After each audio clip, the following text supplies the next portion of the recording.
The only way that they win is we retreat, and we're not going to retreat. We're not going to surrender. We're not going to quit. Fight, fight, fight. Amen. By the looks of it, this year's CPAC event is going exactly how we expected it to. That's why I'm going to join the Elon Musk and President Trump's movement. My heart goes out to all of you. Fight, fight, fight. If you're at a rally like this, and at least one Nazi sympathizer is present without protest and decisive condemnation, then you're at a Nazi rally. Plain and simple. Steve Bannon yesterday did like a little bit of a salute. It almost looked like he was doing a Roman salute or a Nazi salute. And you did a little smile afterwards. Well, he's not a Nazi, so get over it. It's probably a hand gesture. Case in point, even if Steve Bannon didn't hold Nazi-adjacent beliefs about immigrants and anyone who isn't a white Christian and didn't praise the work of Nazi-linked writers and academics, it would take a serious level of mental gymnastics to convince yourself that what we saw was in any way acceptable or normal. What were your thoughts on Elon Musk's hand gesture? The same thing. He is not a Nazi. That's a gotcha. It's the... Would you do that gesture right now? Hi. There you go. But it goes. The hand goes to the chest beforehand. Love you. That didn't feel a little weird? Jason Selvig's face says it all. We're witnessing in real time exactly how fascism and the accompanying sentiments spread and become normalized in societies. And perhaps the most disturbing part of seeing the Republican Party go completely mask off in recent months is how enthusiastically the base has accepted everything. I'm saying from my heart. Okay. Oh, well, you just did it there. Yeah. That's not a Nazi salute. I felt slightly uncomfortable when you did it, but that's fine. Happens, right? Yeah.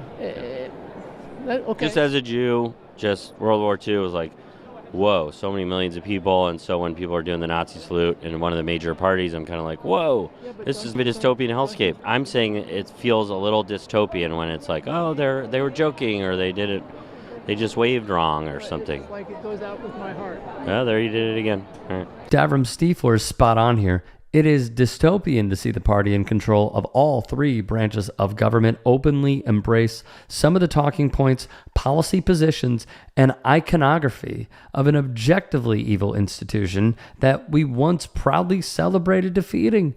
We should be dancing on the grave of Nazi ideology, but you shouldn't be all that surprised at the revival given our country's white supremacist history and institutions and the right wing's embrace of authoritarianism. Do you actually work for ICE? No, not at all. Nope. Explain the outfit. It's $29.99 on Amazon. I would recommend buying a small if you're my size. This one's a little too loose for my liking. But yeah, if you want some entertainment, wear this and go to a Home Depot in a sanctuary city like where I live right now, Washington, D.C., and you'll see all the illegals. Not all of them, but you can maybe see a lot of them start to run away. And you feel like a group fitness instructor. It's really good.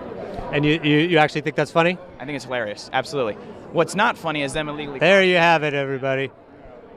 One of the worst people I've seen here at CPAC, and that's saying something. Cosplaying as an ICE officer and relishing in traumatizing and intimidating people for simply existing and trying to earn better lives for themselves and their families is next level demonic. And in my opinion, anyone doing this should be prosecuted for an ethnic intimidation hate crime. But that's sadly wishful thinking with Trump's plan to stuff the legal system with his loyalists. Hey guys, quick break in the action. I have a new show coming out called The Rick Strom Show. It is going to be awesome. I'm interviewing musicians, athletes, producers, writers, journalists, authors, sports doctors. Go check it out at youtube.com/@TheRickStromShow. Also be sure to throw me a follow on Instagram, Threads, Blue Sky. It can all be found in the description box below. Thank you. And what is your first and last name? Brandon Fellows, yes. And so you were pardoned by Donald Trump. Now you've got the ICE immigration shirt. What are you doing with that? What am I doing? I mean, it's just, hey, it's a good political statement. Get lots of compliments from it. I got to say, you're the first guy today that didn't like it in here. You can't even get him to put the trash in the trash can. Oh. What do you think that comes down to? Leadership? Yeah. And if you could give a message to Donald Trump, what would it be? Thank you for doing what you do. Every day feels like Christmas. Every day feels like Christmas now. It feels even better than the first time. Considering that signal's being sent by the administration and its allies, Trump refusing to step down at the end of his term is a legitimate possibility that the base would welcome with almost zero resistance. And so you would vote for Donald Trump in a third term? Yeah, I think I would. And what do you think about the Constitution? I'm a constitutionalist. What about the 22nd Amendment that would prohibit him from running for a third term? Yeah, I would bother me, but But you would still get your vote. you would still get my vote. But do you think that having a king goes with the American way of life? It's just like they call on Elvis the king. King of rock and roll. Michael Jackson's the king of rock and roll. What's the difference? He's the king of the presidency for us. He's the king of the presidency. He is the king of presidency, and I believe that's what he was referring to. And he is our king. And that's playing to the top of your intelligence. You don't think he meant that he was the king? No. Would you like to see Donald Trump run a third time? Certainly, I think constitutionally he can do that if he chooses. He can run for a third term? As far as I know, if it's non-contiguous terms, it's sort of one of those netherworlds. You'd be in favor of them changing the Constitution for him to run for a third term? Yeah, unless he turns into a Biden after 3 years. Then no. Regardless of whichever political party you support, it's always a major red flag when not only the voter base, but the party itself is floating changing or flat out ignoring the Constitution to keep their chosen leader in power, especially when he's bankrolled by the world's richest clown. I am become meme. Yeah, pretty much.